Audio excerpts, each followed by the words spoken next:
Greetings, my dear viewer. You're on the channel The Price of Cheating.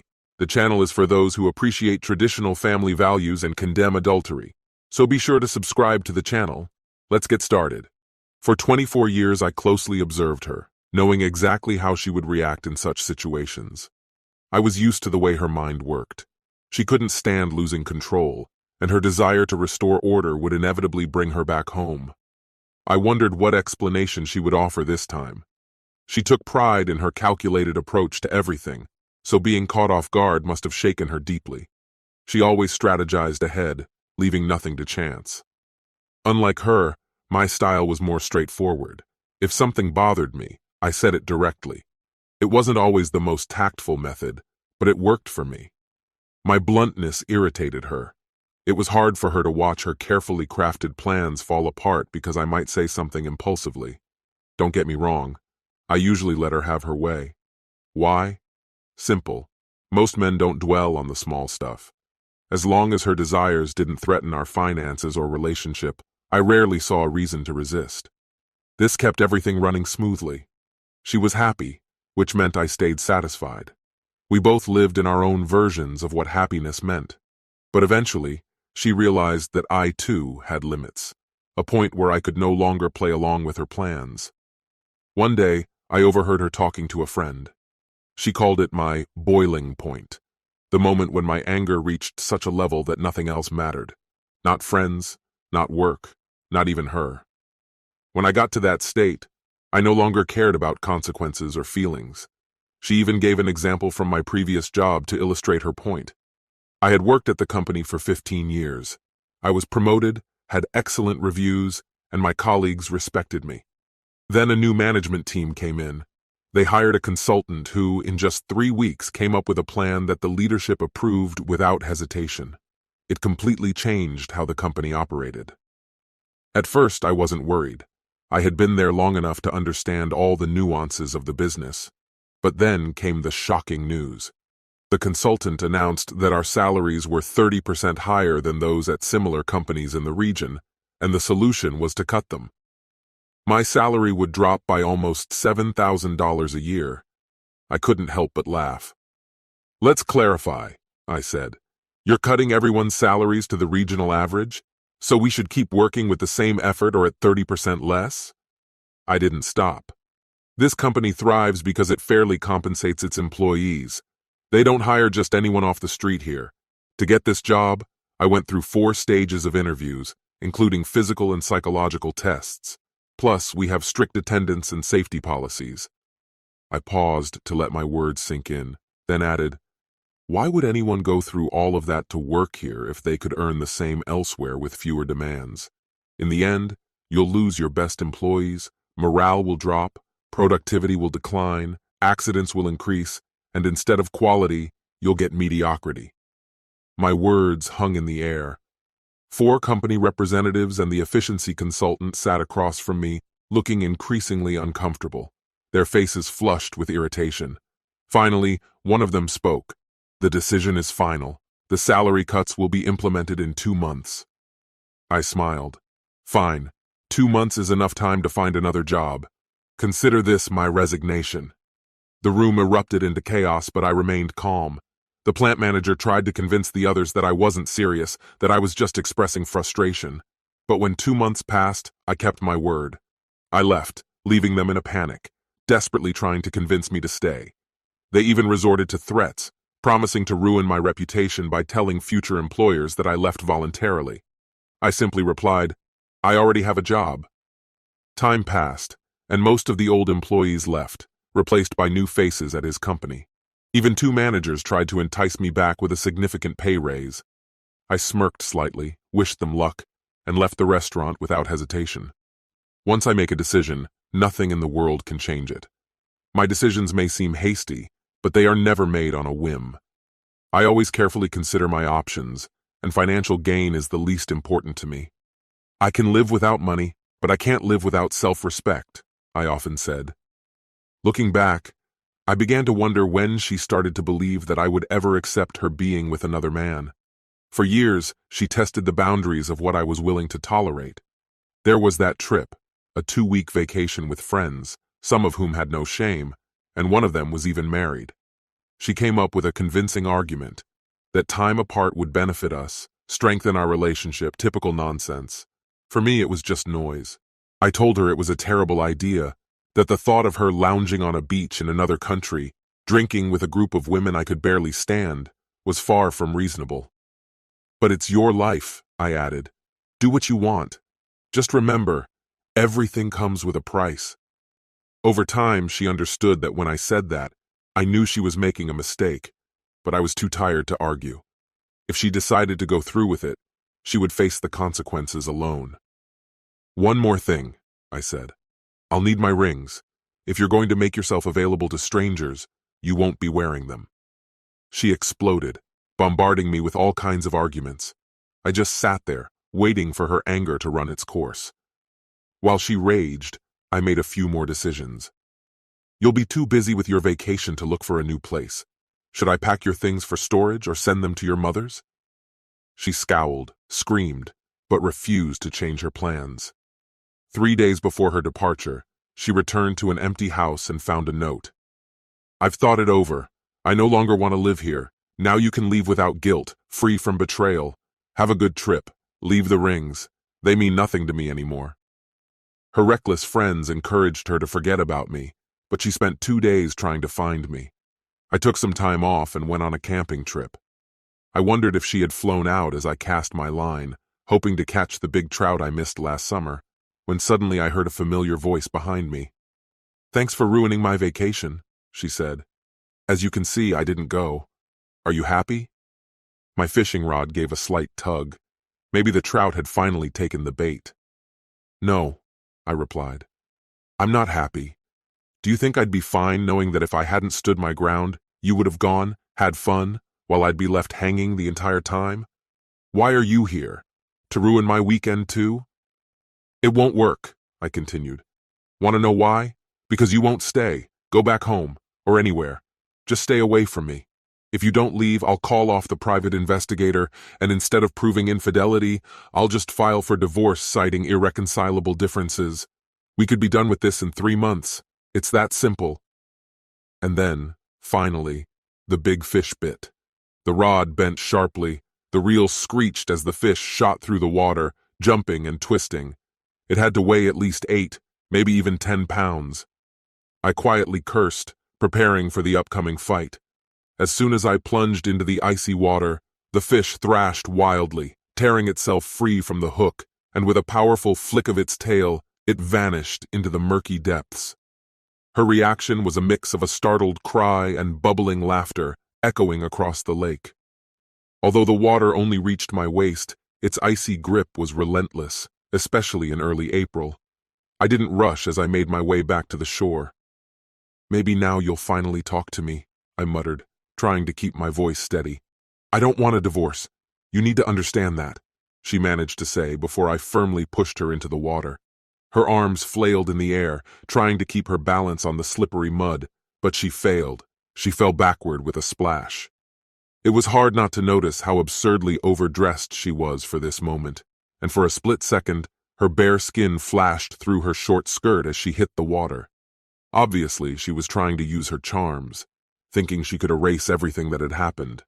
But now, with mud and algae clinging to her wet clothes, her plan looked downright ridiculous. She gasped for breath, struggling to stand, but I pushed her down again. When she resurfaced the second time, I raised my hand to stop her. Listen, I said, keeping my tone even and cold. Don't speak. If you try to talk before I'm finished, I'll hold you under the water until you stop fighting for air. Got it? She stared at me for what felt like an eternity, then slowly nodded, her eyes widening in fear. So, what's left to say here? I continued. We both know that if I hadn't stood my ground, you'd be in bed with someone else right now. You can deny it all you want, but we both know the truth. Maybe now your little circle of friends can comfort you. You're going to need them, I added with an icy tone. Maybe you'll all take turns stealing each other's husbands. They've all made advances toward me, even the married ones.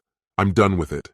Don't follow me, don't call me, and don't be surprised when the divorce papers come.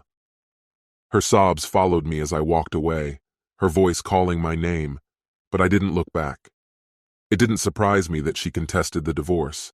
She hired a cunning lawyer who managed to get a hearing with Judge Harry Brown, a man who fancied himself a modern-day Judge Judy, convinced he could save any marriage with a couple of therapy sessions. I almost got hit with contempt of court charges for what I said during the proceedings. "This is ridiculous, Your Honor," I snapped. "I'm not interested in fixing anything. I don't want to work on it. I just want to be done with it." The judge's voice dropped a few degrees as she replied, "Mr. Morton, you don't have to agree, but you will comply, and I expect you to show respect. Understood?" My irritation boiled over and I snapped back, "Understood, Your Honor, but can I ask, didn't you go through therapy with your late husband? Did that change anything? As I recall, your divorce still went through. Now let's imagine a hypothetical scenario. If I said you were a terrible judge who understands nothing about people, and that your district would be better off without you, what would offend you more, my words or the possibility that I'm right?" I'd never seen someone's face change color so quickly. It went pale, then red, then pale again as she slammed her gavel. "Officer, take him into custody for contempt of court," she barked. My lawyer, who was also a close friend, quickly stood up. "Your Honor, please! Are you seriously going to jail someone over a hypothetical question? Think about how your opponents will use this against you in the election. He meant no harm." After a tense pause, she relented. "Fine," I said, trying to keep my voice light, though I couldn't resist adding, "But when you lose in November and return to life as an ordinary citizen, don't worry. I'll be sure to share my thoughts on your judicial skills with everyone I meet." I barely managed to stop myself from showing outright disrespect towards her, but she immediately retaliated, increasing the number of necessary therapy sessions from 6 to 12. The first few sessions were a real test, for her and the therapist. As for me, I evaded every question, hiding behind my love for literature, quoting novels and poetry instead of giving direct answers. Shakespeare was especially useful. His stories of deceitful women seemed too fitting for our situation. By the fourth session, something changed. Maybe I was just tired, or perhaps my defenses had weakened without me noticing. This time, when she cried, it wasn't those calculated tears she could turn on and off at will. Her sobs were genuine, and she couldn't hold them back. The therapist asked why I chose her as my wife. That question had been haunting me too. Did I love her? I had seen her true nature from the very beginning, back in school and almost throughout college, watching how easily she manipulated people to get what she wanted. That's why I never chased after her. I waited for her to make the first move, wondering what she could possibly want from someone like me. I wasn't wealthy, didn't have striking looks, and wasn't addicted to gambling or any other vices. What could I offer her? Our first date wasn't even really ours. It was a party at one of her friends' places, and to my surprise, her ex-boyfriend, the one she claimed to have left behind long ago, was there too. It didn't take long to realize that I was being used as a pawn to stir up jealousy, as a tool to prove she could have any man she desired. I figured it out within minutes. That's when I decided to change the rules of the game.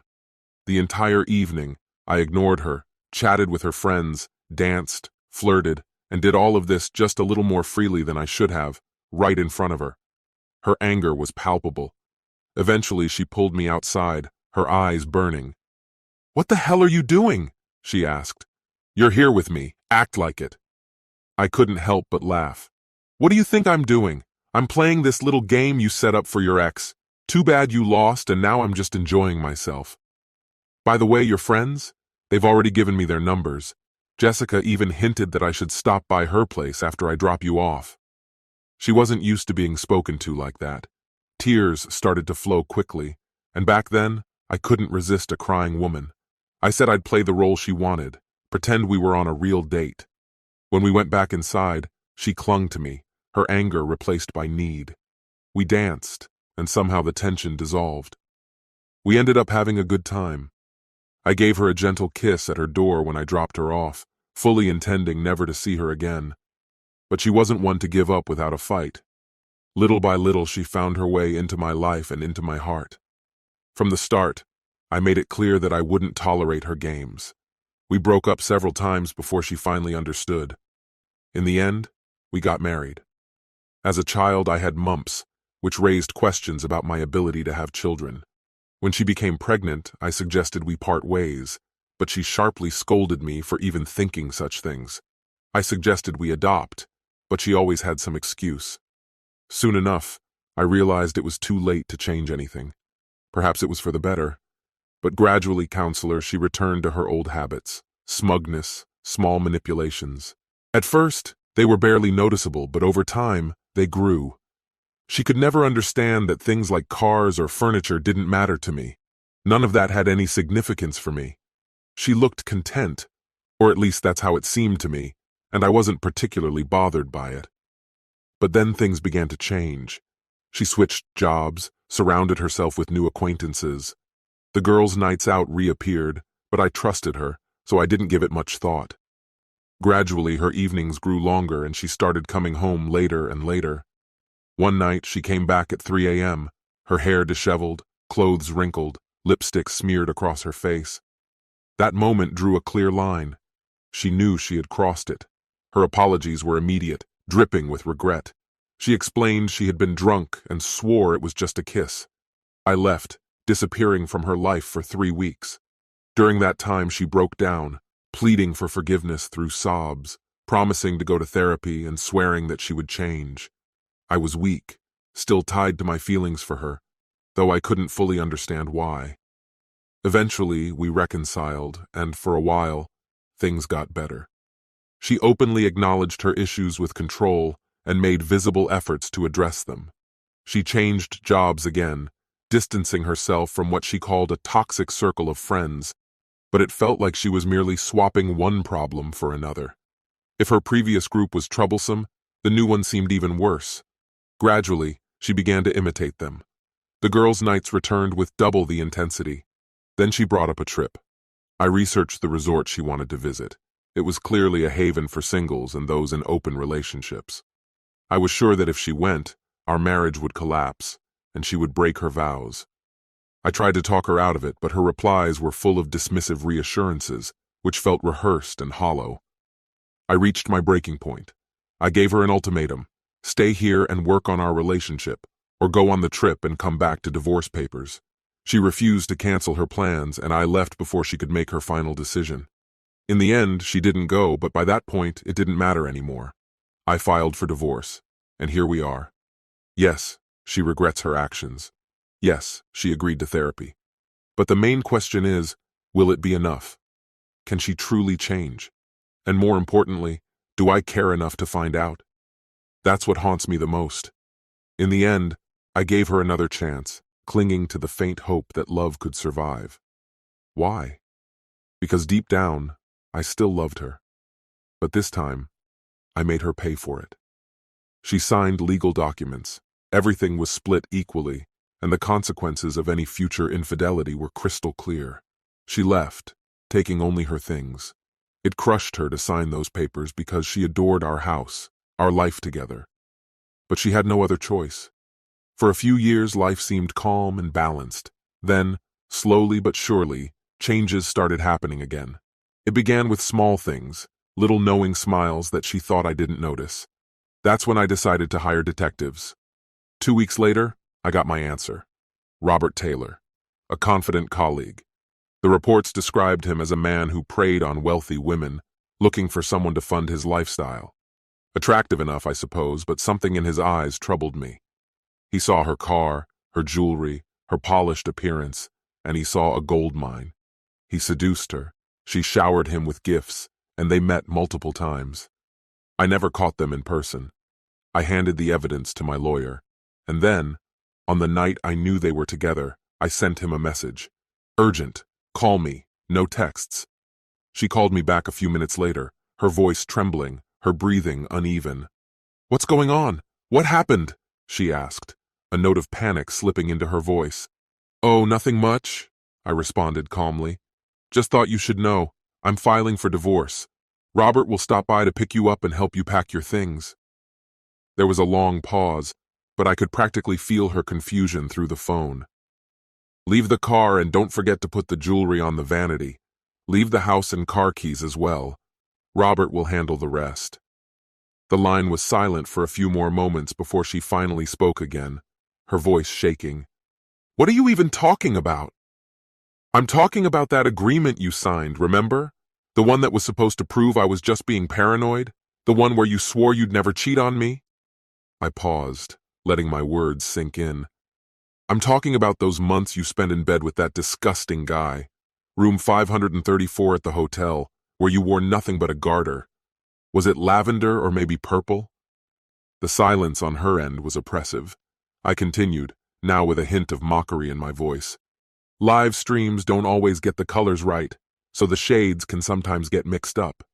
At this point, I could probably call you some insult, but I can't bring myself to do that. Not after you've earned every little reward." I could almost picture her eyes darting around the room, searching for hidden cameras. "Stop looking," I said with a smirk. "You won't find anything. And tell Robert that the leather thong he wears looks pretty ridiculous for his age. By the way, there's a popular website. I uploaded his picture about 20 minutes ago. It's already getting quite a bit of attention. Don't bother thanking me." I knew her panic was growing, but I remained completely calm. "Anyway, I've got to go. The locksmith will be here soon." Her voice cracked with desperation. "Wait, please. I'm coming over right now. I can explain everything. Please, I'm begging you." My curiosity was piqued. I poured myself a glass of wine and waited. Not long after, I heard her car pull into the driveway, and the sound of her heels clicking on the walkway grew louder as she approached the door. She entered, bewildered, her eyes scanning the room until they settled on me, sitting in the warm glow of the fireplace. The crackling of the fire was the only sound as she slowly walked over. I stood up and gestured to the chair across from me. "Have a seat," I said in a calm, even tone. She clearly wanted to argue but thought better of it and sat down without protest. "Wine?" I offered, pouring another glass. She nodded slightly, saying nothing. I handed her the glass and settled back into my own chair. "Give me a minute to get comfortable," I said, taking a sip. "I like stories, but they tend to make me sleepy. So if I nod off while you're talking, don't take it personally." She flinched at the barb, clearly hurt. Her lips formed as if to fire back, but instead her tone softened. "You know I love you, right?" Her voice trembled, but she pressed on. "I made a mistake with Robert. It's over. I ended it when I left." Her apology was pathetic, and I made no effort to hide my indifference. "Maybe you'll have better luck next time," I replied dryly. She flushed, her frustration turning into anger. "You're not helping at all," she snapped. I couldn't help but laugh. "Oh, sorry, I didn't realize you needed my help. What exactly do you want me to help with? Finding a new guy? Maybe someone at work will be interested, though their standards are pretty high. Maybe Robert will send over those explicit photos and I can help distribute them. I could even leave a review. You're not bad when you put in the effort." Her face went pale as she tried to figure out how much I knew. "You know," I added, "letting someone like Robert take pictures of you naked is a pretty risky decision. But that's just my opinion. So how about you stop pretending and tell me why you did it? Why are you acting so recklessly, knowing what's at stake?" "I don't know. I can't give you a logical answer. But maybe I can explain it differently. Imagine, I have this old pair of sneakers that I've had forever. They're completely worn out of style, but they fit me perfectly. The thought of parting with them is unthinkable. That's how I feel about you. It's like a constant, familiar love that I could never walk away from. And then one day, I see this bright red pair of 4-inch heels in a store window. I know they're impractical, that wearing them for long would be painful, but for a little while, they would make me feel amazing. For Robert, those shoes brought a rush of excitement, but they were never meant for daily wear. Do you understand what I mean? It was just a fleeting thrill, walking in shoes that make you feel spectacular, knowing you can always come back to what truly makes you whole. Do you get it? I stood up. "Yes, I think I do. Thanks for explaining." I headed to the hallway and grabbed my jacket. She followed me, unsure. "So, you understand? You're not kicking me out?" "No. My lawyer says I can't force you to leave until the papers are served. And even then, I'll have to give you time to pack. He suggested about 2 weeks. So let's say 2.5, maybe 3 weeks. But don't expect to sleep in my bed anymore. I'll be moving into the guest room. I know how much you love that shower you made me install. Her jaw dropped. I continued. Look, if things stay calm, I'll even help you find a decent apartment. I'll cover the deposit, set up your utilities, and pay your bills for 3 months. You have a good job, but you've never been great with managing your finances. I'll help you budget. There won't be much left for spa days or expensive dinners, but if you pick up a few extra shifts, you can still afford to go out every now and then. I'll help you find a decent used car, but you'll have to cover the insurance yourself. Either way, you're moving out. I reached into the closet and pulled out my black felt hat. Vintage, from the 60s. My uncle, a remarkable man, never left the house without his hat. When he passed away, he left me all 30 of them, perfectly preserved in their original boxes. They fit me like they were made just for me. I got them just as hats were coming back into style. I thought they made me look sharp, and a lot of the women at work agreed. My wife, on the other hand, always thought they looked ridiculous. I adjusted the brim and opened the door. She stood there, still processing my words. We need to talk more. We can fix this. It's 9 in the evening. Where are you going? She grabbed my arm. I pulled away. Shoe shopping? Maybe something sporty or an elegant pair of Italian leather shoes. If the budget allows, maybe both. Don't wait up. I smiled as I left, knowing she was already dialing his number. Elizabeth initially hesitated before accepting my offer, but after her lawyer carefully reviewed the terms, he strongly advised her to agree.